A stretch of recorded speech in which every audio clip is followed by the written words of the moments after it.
देखिए, आज गांव कादीपुर से लेके जंतर मंतर पहले और फिर राष्ट्रपति भवन और प्रधानमंत्री कार्यालय में एक ज्ञापन दिया जाएगा। उस ज्ञापन का उद्देश्य है कि पर्यावरण में ऑक्सीजन की मात्रा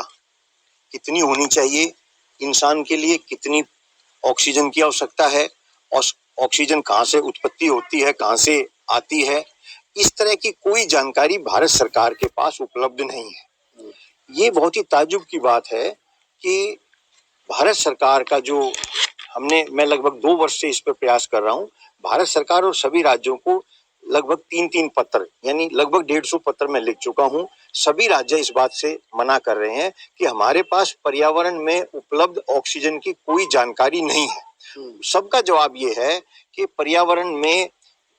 जो प्रदूषण नियंत्रण बोर्ड के नियम है जो 2009 में बने थे, उसमें पर्यावरण कोई विषय ही नहीं है, ऑक्सीजन कोई विषय ही नहीं है। उन्होंने 12 पॉइंट बताए हैं इसमें, जिसमें ये कहा गया है कि इन 12 पॉइंटों में हम काम करते हैं, जिसमें प्रदूषण नापते हैं और अलग अलग 12 पॉइंट हैं, लेकिन इसमें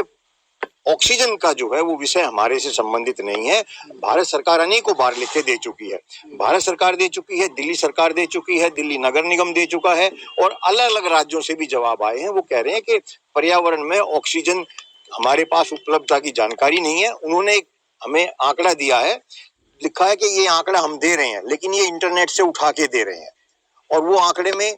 बताया गया है कि इंसान को कितनी चाहिए, ये कितनी होनी चाहिए, कहाँ से उत्पत्ति होती है, लेकिन उसके नीचे और लिख दिया गया कि ये आंकड़ा जो है इसकी हम पुष्टि भी नहीं करते हैं। बहुत ताज्जुब की बात है कि इंसान के लिए सबसे महत्वपूर्ण जो ऑक्सीजन होती है और भारत सरकार 200 से अधिक प्रकार की जांचें करती है, सर्वे करती है, लेकिन ऑक्सीजन की जांच नहीं कर पा रही है। ये बहुत ही ताज्जुब की बात है, आश्चर्य की बात है। जबकि इसमें हम तो आज तो महामहिम राष्ट्रपति को और माननीय प्रधानमंत्री को ज्ञापन देंगे और उसके बाद हमारा जो उद्देश्य है वो ये है कि G20 जो सम्मेलन हो रहा है, उससे पहले ये दिल्ली में जो हो रहा है इसका मुख्य सम्मेलन, उससे पहले दिल्ली में इसके यंत्र स्थापित किए जाएं और हम 100 दिन का समय दे रहे हैं सरकार को कि 100 दिन जो कागजी प्रक्रिया है वो